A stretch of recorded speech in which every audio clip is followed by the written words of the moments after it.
마침내 우리가 고린도 후서 마지막 장에 오게 되었습니다. 우리가 그간 고린도 전서도 강론을 마쳤고 이제 고린도 후서는 다음 주일로 강론을 마치게 됩니다. 그리고 그 다음 주일부터는 갈라디아서 강론으로 넘어가게 될 것입니다. 바울 사도가 에베소에 이르렀을 때에 그때는 3차 전도 여행 중입니다. 그때 2차 전도 여행 때 약 1년 6개월간 머물면서 복음을 전했던 고린도 교회의 아름답지 못한 그런 소식을 전해 듣게 되어서 에베소에서 급하게 붓을 들어 고린도 교회로 하여금 교회에서 올바른 신앙생활을 할 것을 그들을 교훈하고 또 고린도 교회 안에 있었던 여러 가지 음행이나 혹은 당 짓고 분리하는 것, 또 자기가 가진 은사와 지식으로 교만한 것, 또 입에 담기도 부끄러울 정도로의 음행과 도덕 윤리적인 타락에 대해서 바울 사도가 심하게 그들을 꾸짖고 그들을 책망하는 내용을 담아 고린도 전서를 보내게 됩니다. 영적인 아버지 또 고린도 교회를 설립한 바울의 입장에서 심각한 소식을 접하고 그들이 받았을 때 썩 기분 좋은 내용이 아닌 고린도 전서를 받고 나서 고린도 교인들이 과연 이 말씀에 순종하였을까? 어떨까? 그것이 부모된 마음으로서는 노심초사하는 것입니다. 그래서 디모데를 1차 보냈으나 디모데로서 소식이 없자 2차로 디도를 파송하게 됩니다. 그런데 기다리던 디도가 오지 않자 바울 사도는 디도와 만나기로 하였던 드로아에 이르렀으나 디도가 늦게 도착하므로 만나지 못하고 속이 타 들어가면서 에게어를 건너서 마게도냐 지역인 빌립보에 마침내 이르게 되자 그때서야 뒤늦게 도착한 디도를 만나게 되는데 들려준 소식이 바울로 무척 기쁘게 합니다. 바울 사도가 처음에는 좀 엄한 말을 하였기 때문에 내가 너무 심한 말을 하였는가 내가 마음에 잠시 근심도 하고 후회도 일말 있었지만은 그러나 너희로 근심하게 한 그 말씀이 너희로 회개케 하여 후회할 것이 없는 구원에 이르게 하였다는 소식을 듣게 됩니다. 그래 바울의 그 절절한 교훈과 책망의 서신을 받아든 성도들이 그 말씀을 받고 스스로 자책하며 얼마나 간절하고 얼마나 변명하며 또 자기들이 지은 죄에 대하여 얼마나 분하며 또 다시 한번 얼마나 열심을 가지고 하나님 앞에 바로 서려고 몸부림치고 있는지 모른다. 그런 소식을 디도를 통하여 전해 듣게 되자 바울은 기뻤습니다. 그래서 두 번째 편지를 이 마게도냐 빌립보에서 급하게 써서 디도의 손에 붙여서 다시 고린도 교회로 후서를 보내게 됩니다. 그것이 바로 빌립보에서 쓴 두 번째 서신인 고린도 후서입니다. 고린도 후서 강론을 시작하면서 말씀드린 바가 있습니다. 고린도 후서는 그럼에도 불구하고 고린도 전서보다 더욱 강경한 어조를 띠고 있습니다. 왜냐하면 디도의 소식을 따라서 들려온 소식은 좋은 소식이죠. 저들이 간절하고 사모하고 변명하며 분하며 그렇게 더 열심을 내고 바울 사도를 향하여 간절한 마음을 가지고 있었다는 것입니다.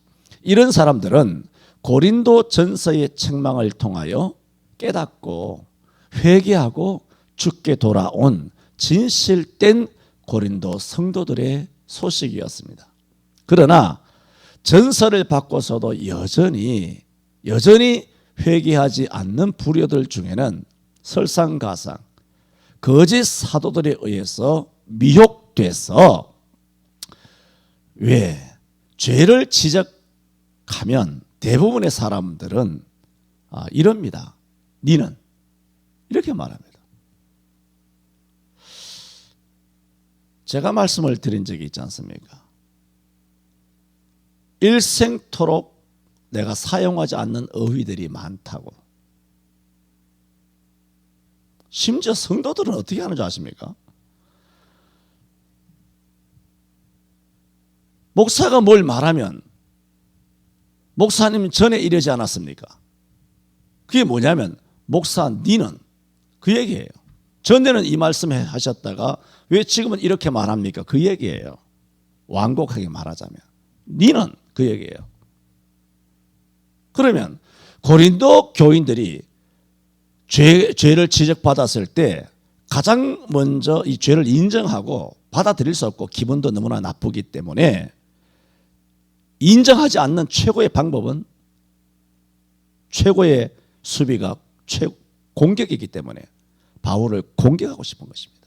니는 마침 거짓 사도들의 선동이 되고 거짓 사도들은 바울이 수고한 피와 땀과 한계를 가지고 자기들이 훨씬 뛰어난 참 사도인 것처럼 얼마나 자랑질을 했든지 그 매끄러운 혀에 넘어가서 야, 이 사람이 진짜 사도고 바울은 지금까지 거짓이었구나, 형편없구나. 그래, 우리가 아무리 생각해도 거짓 사도들의 말한 얘기를 들어봐도 바울은 진짜 사도가 아닌 것 같아.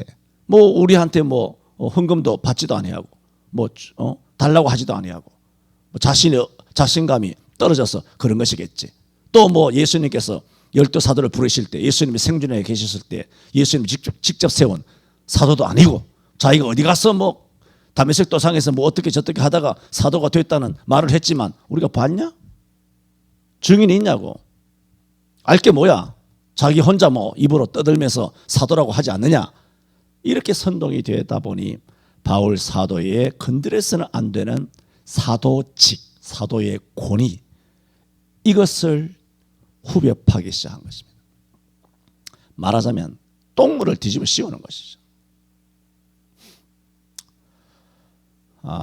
이것이 고린도 후서를 쓸 수밖에 없었고 전서보다 더 가혹한 바울 서신에서 최고로 가혹한 언어로, 공격적인 언어로 고린도 후서가 변질될 수밖에 없었던 상황을 고린도 후서를 열면서 말씀을 드린 바가 있습니다. 혹독한 어조를 띄웠다는 것입니다. 바울 사도는 앞서서 고린도 전서죠, 범죄자의 회개를 권면한 바가 있고, 그러나 이번에는 내가 너희를 다시 만나게 되면 내가 단호히 처벌할 것이라고 경고하고 있습니다. 오늘 1절에 그렇게 말합니다. 내가 이제 세 번째 너희에게 갈 터이니 그랬습니다. 그 뭐예요? 2번 방문했다는 것입니다. 1차 방문은 아시는 것처럼 바울이 거기를 전도했잖아요. 그러니까 당연히 가서 전도한 것이죠. 1년 6개월 동안. 2차 전도 여행 때 1차 방문한 것입니다. 2차 방문은 에베소에 3차 전도 여행 시 에베소에 있으면서, 여러분 에베소는 아시아의 수도급의 수도예요. 그리고 고린도는 그리스 남부 지방의 수도가 고린도예요.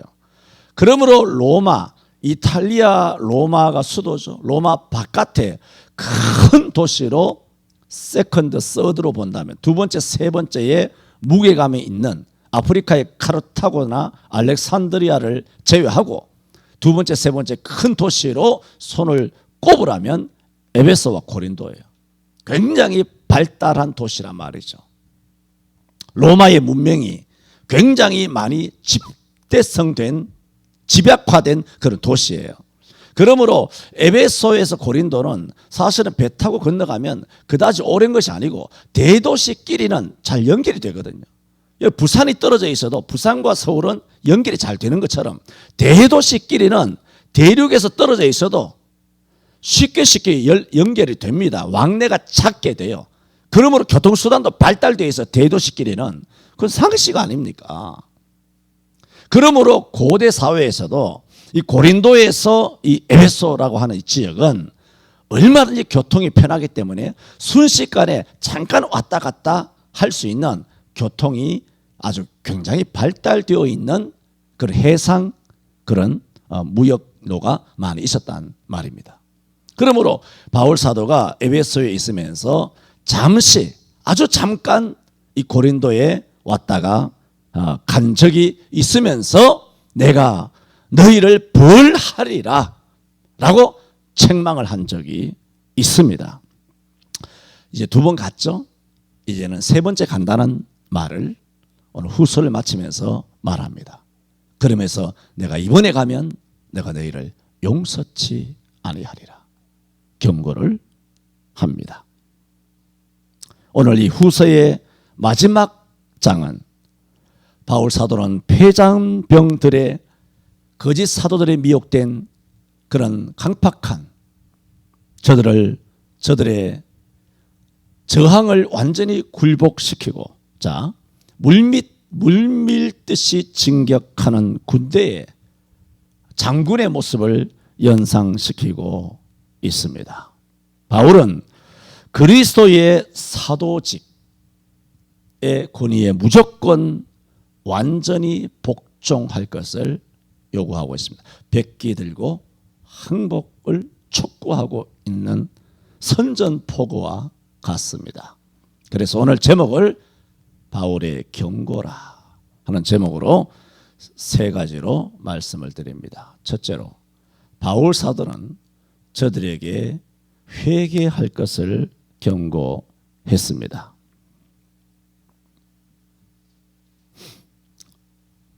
2절에도 이렇게 말했죠.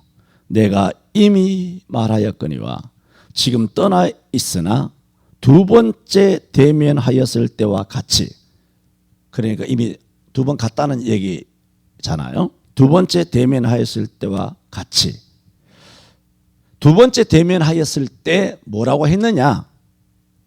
죄 지은 자들과 그 남은 모든 사람에게 미리 말하노니, 그 죄를 책망했다는 거예요. 2번째. 그러므로 내가 이번에 3번째 가면 2번째에 죄 지은 사람들을 죄를 책망하고 벌하겠다라고 말한 것처럼 내가 이번에는, 그때는 말만 하고 실행 안 했는데 이번에 가면 말로 안 끝난다. 다시는 가면 용서하지 아니하리라. 그렇게 말하면서 뭐라고 말하고 있냐면 1절에 내가 이번에 3번째 너희에게 가게 되면 2세 증인의 입으로 말마다 확정하게 하리라. 2세 증인의 입으로 말마다 확실히 증언하게 하리라. 이것이 뭐냐? 내가 다시 가면 2번째와 달리, 말로 끝난 2번째와 달리 이번에는 너희를 주리를 튼다. 다시 가면 용서하지 아니하리라 하는 의미가 거기에 함축되어 있는 거죠. 왜? 이것이 무슨 용어냐? 재판정에 세우는 법률적인 용어예요. 2세 증인의 사람의 입으로 말마다 확증하게 하겠다. 모세율법이잖아요, 이게. 모세율법은 뭡니까? 범죄자의 죄는 그냥 한 사람의 고소고발로 되는 게 아니에요. 반드시 2세 사람의 증인이 있을 때 그 재판이 유죄 판결이 떨어진단 말이죠. 그래서 내가 그때는 내 말로만 하고 지나갔지만 이번에는 그냥 좌시하지 않는다. 반드시 법정을 열어서 법대로 처리하겠다는 것입니다. 이런 것은 많죠. 구약과 신약에도 많이 있는데 신명기 19장 19절에도 아무 사람이 아무 악이든지 무릇 범한 죄는 한 증인으로만 정할 것이 아니요 2 증인의 입으로나 3 증인의 입으로 그 사건을 확정할 것이며 모세율법이죠.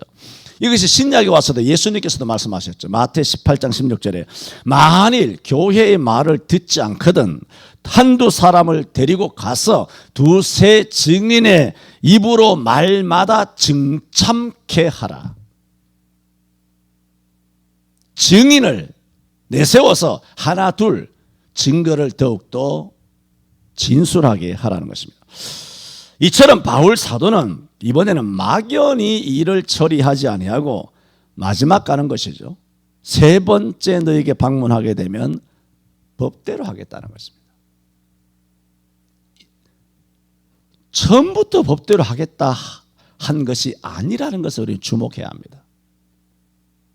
이 굉장히 중요한 것이에요. 처음부터 법대로 하겠다 한 게 아니에요. 이게 무슨 얘기인가 하면 처음에는 유순하고 사랑이고 기회와 회개를 여러 번 촉구했잖아요. 많이 촉구했잖아요. 그런 뜻이란 얘기죠. 처음부터 바울 사도가 단호하게 혹독한 어조로 저들을 푸시하고 백기를 들고 법이라는 것을 내세운 것이 아니라는 것이에요. 여러분 아셔야 합니다. 이걸 뒤집어서도 알아야 됩니다. 오늘 13장에서 이게 무슨 뜻이냐 하면 그래도 안 되면 반드시 뭡니까? 법대로 해야 한다. 이 성경이에요. 자, 제가 지금 뭘 말씀드리고 있습니까? 고전 13장의 성경을 이야기하고 있는 거예요. 오늘날 한국교회는 어떻습니까? 은혜로 하자. 소위 말해서 제가 봤을 때는 은혜 노름에 빠져 있습니다. 우리가 출애굽기 32장에 금송아지를 시내산 밑에서 이스라엘 백성들이 아론을 부축해서 만들었죠. 그때 모세가 뒤늦게 산에서 내려와 보니 그 사달이 벌어진 것입니다. 그래서 십계명을 던지고 이스라엘 백성들에게는 그야말로 혼란이 오게 되었습니다. 그때 모세가 제일 먼저 한 것이 뭐냐면 땅에 믿고 맡겨두었던 대제사장 아론을 불렀습니다. 형이죠. 인간적으로는 형이지만 불렀습니다. 불러가지고 모세가 뭐라고 말하고 있습니까? 모세가 본즉 백성이 방자하니, 백성이 방자했어요. 제일 먼저 죄를 꾀한 것은 분명히 백성이었어요. 출애굽기 32장에 보면. 근데 그 책임은 누가 져야 됩니까? 모세 다음에는 두 번째 지도자가 아론이에요. 목사가 없으면 장로가 책임져야 되는 거예요. 말하자면 집에 아버지가 없으면 어머니가 책임져야 하는 거예요. 그건 당연한 거예요. 그런데 마땅히 백성이 방자할 때 그 방자하지 못하도록 저들을 주의를 주고 경계를 하고 책망을 주고 교훈하고 그렇게 아서도록 함부로 우상을 섬기는 범죄를 저지르지 못하도록 백성들을 깨우쳤어야 할 아론이 편성했죠. 여론 머리에 돌이라도 맞을까 봐 편성해서 금송아지 만드는 일에 동조한 것입니다. 모세가 이렇게 말합니다. 이는 아론이 그들로 방자하게 하여 원수에게 조롱거리가 되게 하였음이라 했습니다. 이스라엘 백성들이 금송아지를 섬기는 우상의 범죄를 저질렀을 때 그 죄의 책임을 모세가 하나님의 권위를 가지고 가장 먼저 아론을 불러 아론을 책망한 이 지적한 것은 뭘 말하고 있습니까? 교회 지도자는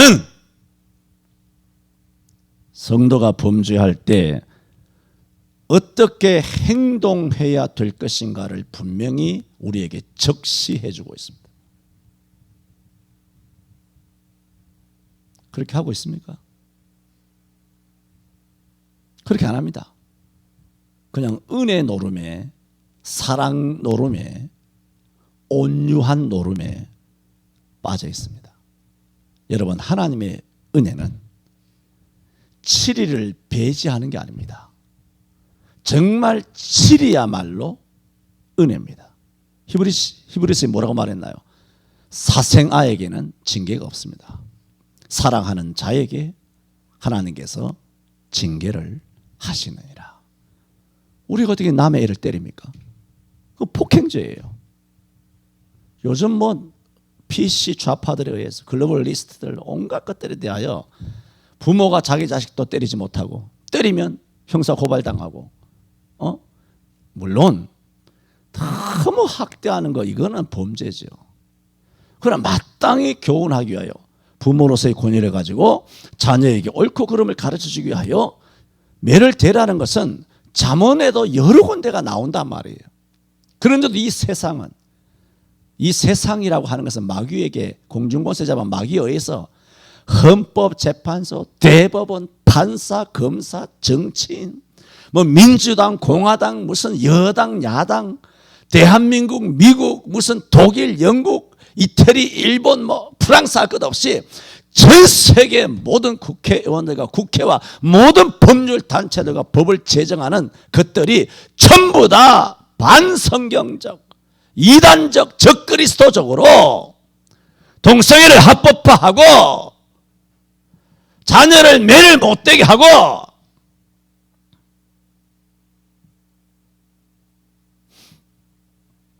자녀를 매를 못되게 해서 매를 못되게 한 선진국 자녀들이 잘 자라고 있습니까? 지금 살림살이가 좀 나아지는 거 봤습니까? 서구 유럽이나 미국 보세요. 그 나라가 어떻게 개판 5번 전으로 가는지. 하나님의 말씀을 떠나서 법을 제정하는 것, 그 국회가 이단입니다. 그 국회가 적그리스도입니다. 뭐 우리나라는 뭐 모든 조직이 적그리스도가 아닌 것이 없습니다. 지금 딱 하나, 예수는 안 믿어요. 예수는 안 믿지만 성경적인 원리에 나름대로 가깝게 있는 딱 하나 조직이 하나 있어요. 그게 뭔지 알아요? 삼성이에요. 네? 예수 안 믿지만 성경적인 성격을 가지고 있는 조직이, 예수도 안 믿는 인간이 어떻게 그렇게 만들었는지는 모르겠어요. 그게 뭐예요? 일반 은총이라 그래요. 일반 은총. 하나님의 해와 비를 예수 믿는 사람에게만 주시는 게 아니잖아요. 예수 안 믿는 사람에게도 주시는 거예요. 그게 일반 은총이에요. 불교를 믿든 뭘 믿든 근면하고 열심히 하고 노력하면 서울대 들어가는 거예요. 예수 믿으면 서울대 들어갑니까? 에? 아니에요. 그 일반 은총이에요. 예수 믿는 사람도 일반 은총은 하나님께서 성경에 동등하게 해와 빛처럼 의로운 자와 불의한 자에게 비치시고 내린다고 했기 때문에 예수 아무리 믿어도 게으르면 거지 발사계처럼 살 수밖에 없어요. 그거 뭐 1~2번 한 게 아니잖아. 그러므로 가난은 죄라고 말해요. 100%입니다. 욥처럼 바울처럼 하나님에 의해서 연단 때문에 시험 때문에 사명 때문에 겪는 핍박과 박해받으면 가난해지죠. 예루살렘 초대교회 성도들처럼. 그 이외에 가난한 것은 범죄입니다.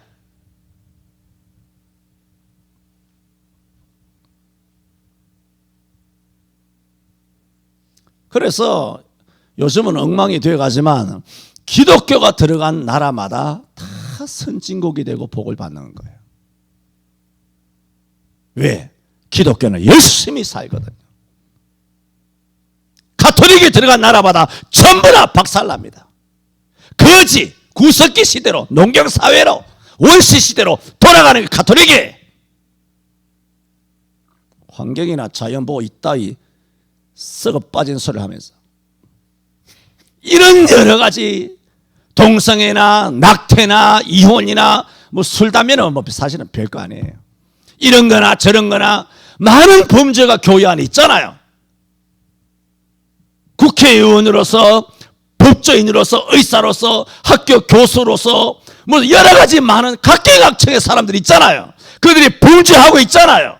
그들이 천사입니까? 목사부터 죄인이고 목사부터 죄를 짓는데 다 죄를 짓고 있잖아 지금. 그럼 목사가 당연히 강단에 서서 뭐 해야 될 것 같아요? 목사가 처음부터 법 들고 나가라 그랬나요 지금? 쭉 이야기했죠. 바울이 처음부터 법 들고 법 이야기한 거 아니에요. 지금 말씀하시는 13장에서의 핵심은 뭐냐? 이래도 저래도 안 되면 마지막에는 법으로, 하나님의 법으로 해야 한다. 요즘 목사님들이 우리 교회가, 한국 교회가 그리 하느냐? 안 한다 말이죠. 은혜로운 목사로, 인격 있는 목사로, 사랑 많은 목사로 그렇게 비춰지고 싶은 유혹이 있죠. 그거는 아론처럼 되는 길입니다. 전도서 8장 11절에도 말했죠. 악한 일의 징벌이 속히 실행되지 아니하므로 인생들이 악을 행하기에 마음이 담대하도다. 욥기 11장 11절에도 말했습니다.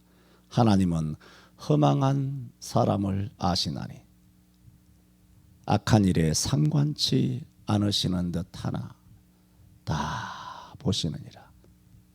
할렐루야. 오늘 이 땅에 벌어지는 그리고 계속 더 강력하게 추진되는 이 모든 악한 일들, 하나님 살아계십니까?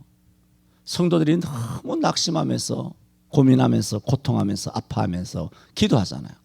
하나님 어떻게 이렇게 버려둡니까? 어떻게 저 개같은 청와대들, 개같은 저런 국회의원들, 개같은 저런 법조인들, 저런 사람들을 어떻게 민노총이고 뭐고 간에 이런 것들을 그냥 버려두십니까?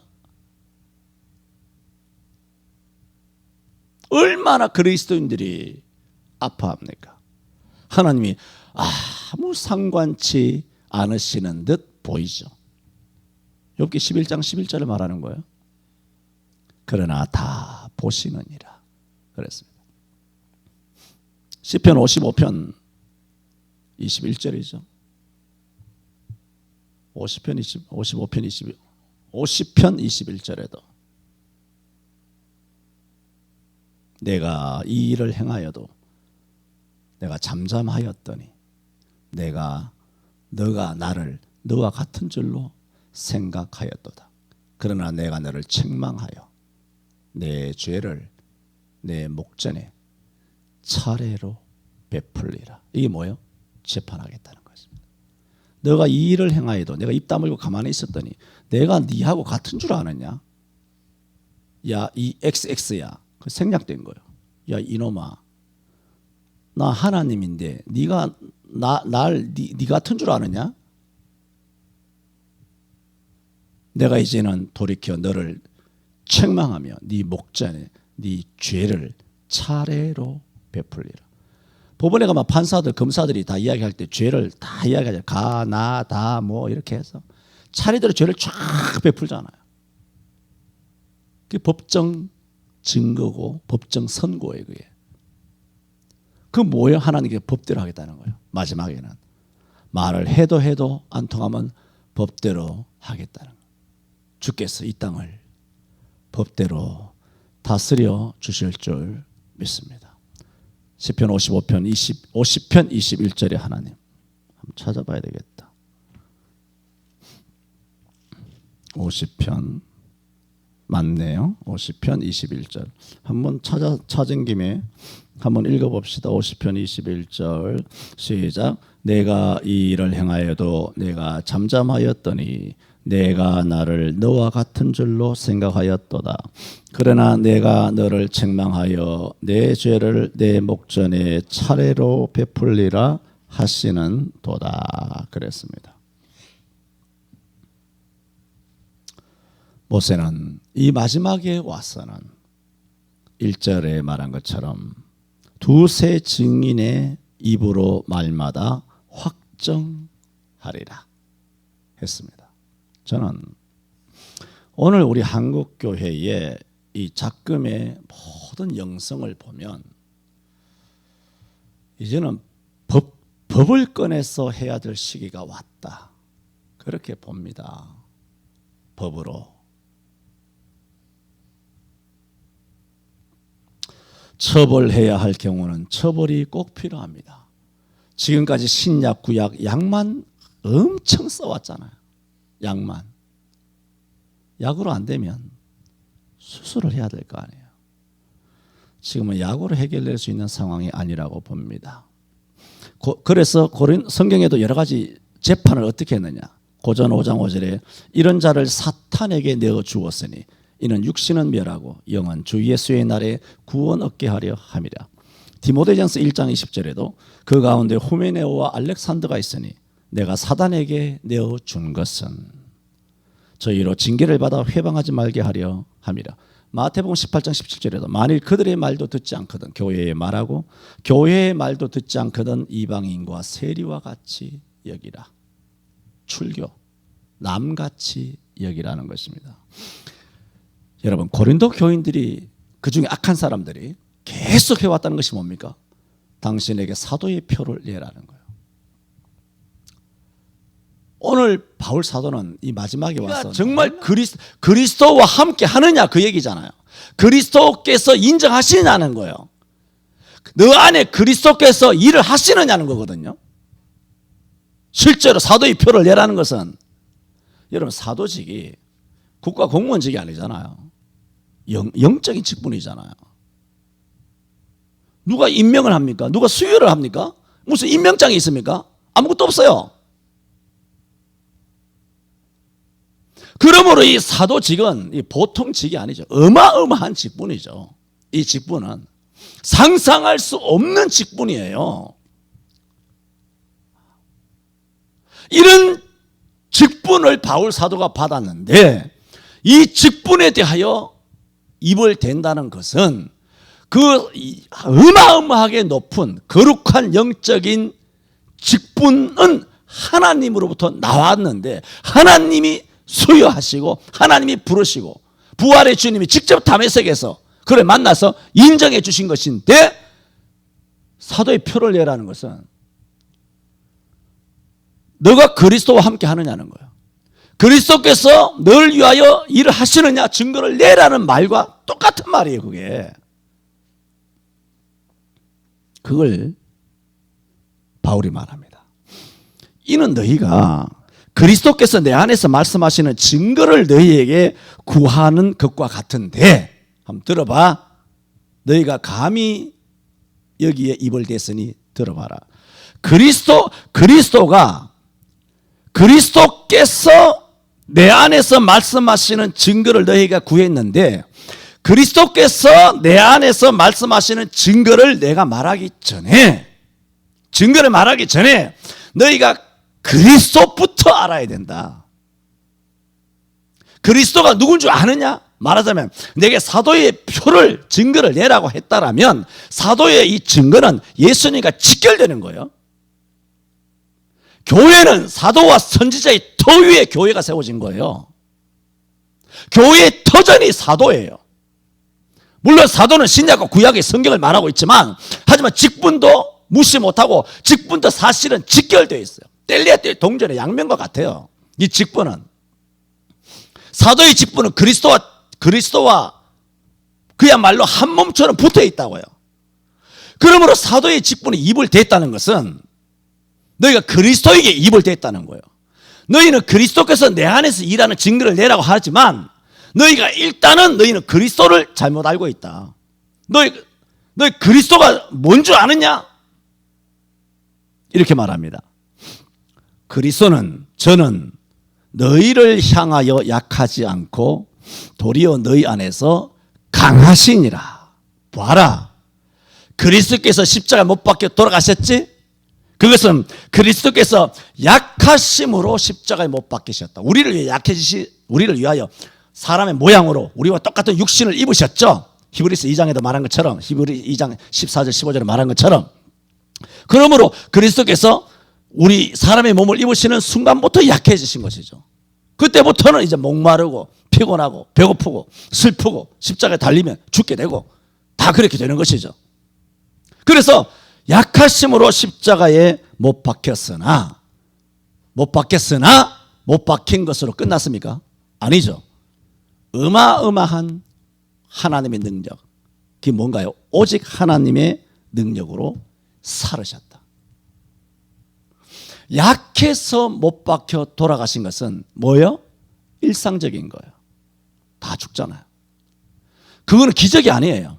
물론 신이 죽으셨다는 의미에서는 기적이지만 사람의 몸을 입은 사람이 죽었다는 것은 기적이 아니라 그 일상적인 거예요. 약하심으로 그리스도께서 십자가에 못 박혀 돌아가셨죠. 그러나 못 박혀 돌아가신 것으로 끝나는 것이 아니라 예수님이 다시 살아나셨다. 어떻게? 오직 하나님의 능력으로 살아나셨다. 이거는 일상적이잖아요. 이거는 천지를 창조하는 능력보다 강력한 능력이에요. 보세요. 하나님께서 당신의 사랑하는 독생자를 살리실 때 상식적으로 전력을 투구했을까요? 최선을 다하셨을까요? 아니면 뭐 힘의 몇 프로치만 발휘하셨을까요? 아니죠. 이거는 상식적으로 맞지 않습니다. 하나님께서는 천지를 창조하셨을 때는 전력을 사용하셨다고 참 말하기 참 곤란해요. 전지전능하신 능력으로 하신 거예요. 전력을 다 쓰셨을까? 전력은 아니라고 봐요. 하나님은 그거보다 더 뛰어난 전지전능이라고 봐요. 그러나 독생하신 하나님이신 예수님을 살리실 때는 하나님의 전능한 능력을 다 썼다고 봐요. 그러므로 여러분이 전능하사라고 했을 때 최고로 우리가 떠올려야 하는 것이 뭐냐? 그래서 전능하사 천지를 창조하시고 죽은 자 가운데 3일 만에 부활하시고 이게 다 연계되는 거죠. 죽은 자 가운데서 다시 살리신 이것이 하나님의 최고의 전지전능한 능력이 나타나신 순간이다. 분명히 그렇게 말할 수 있습니다. 그러므로 예수님은 육신으로 약하시기 때문에 사람들에게 손가락질도 받고 모욕도 당하고 침뱉음도 당하고 채찍도 맞고 가시관도 쓰시고 그 다음에 거기 십자가에 달리시고 죽기도 하셨으나 예수님은 사람만이 아니잖아요. 하나님이시므로 그 죽음에 갇혀 계실 이유도 필요도 없고 3일만 약속하신 3일 동안만 약속하셨으니까 3일 이후에 오직 하나님의 전능하신 능력으로 어마어마한 강하신 신으로 만왕의 왕으로 살으셨다. 자 보세요. 지금 바울 사도가 너 사도의 표를 내놔라. 너 안에 그리스도께서 일하시는 증거가 뭐냐? 그걸 이야기하는데 바울이 지금 누구 이야기하냐면 자기 이야기 안 하고 누구 이야기를 하고 있죠? 그리스도 이야기를 하고 있어요. 그리스도가 약해서 죽으셨지만 하나님이시기 때문에 강력한 능력으로 강력하게 되셨다. 그런데 바울 사도가 놀랍게도 이 예수님이 약하시고 강하신 그 논리를 자기와 그대로 대등절로 놔요. 그대로 연결해서 직결시켜요. 마찬가지로 마찬가지가 뭐예요? 예수님의 죽으심과 부활과 마찬가지라는 거예요. 그러니까 그리스도와 마찬가지라는 거예요. 우리도 예수 안에서 약하나. 바울이 지금까지 굉장히 약하게 저들을 사랑하고 여러 가지 욕을 해도 참고 견디고 위로하고 이렇게 기도해주고 안타까워하고 아파하고 그렇게 막 계속 해왔잖아요. 고린도후서에 계속 그 글을 썼잖아요. 얼마나 그렇게 아픔 가지고 자랑하고 싶지 않은 것까지라도 자랑하면서 아파하면서 바울이 고린도후서 12장까지 그렇게 내내 견디며 왔냐 말이에요. 우리도 예수 안에 있기 때문에 약하나 저희 안에서 약하지만 너희를 향하여 하나님의 능력으로 이 하나님의 능력이라고 말할 때는 어느 정도의 능력이냐 하면 예수님을 죽은 자 가운데 살리신 오직 하나님의 능력인 그 능력으로 이야기하고 있어요. 너희를 향하여 하나님의 능력으로 저와 함께 저가 누굽니까? 예수님이죠. 예수님과 함께 살리라. 예수님의 약하심과 강하심과 같이 너희가 지금 우리를 약하게 보았어. 예수를 십자가에 못 박아 죽였던 유대인들처럼 나를 십자가에 못 박고 사도냐 사도의 표를 내라 하면서 사도의 껍질을 벗길 것처럼 너희가 득달처럼 달려드는데 예수님이 약해서 우리 때문에 약해지셔서 십자가에 죽으시고 다시 강해지신 것처럼 우리가 예수 안에서 약하나 저의 안에서 하나님의 능력으로 우리가 저와 함께 살리라. 저와 함께 강하리라. 그러므로 이번에 가서 너희를 법대로 재판에 회부하게 되면 내가 재판하는 거 아니다. 그 재판은 심판이다는 거예요.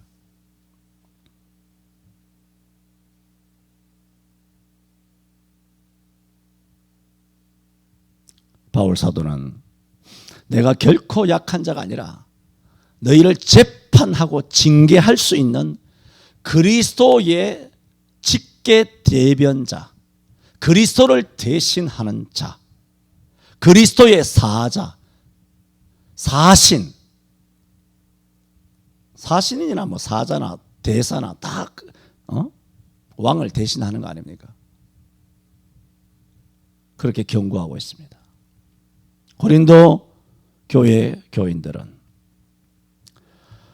바울 사도의 경고에 귀를 기울여야 합니다. 오늘 경고가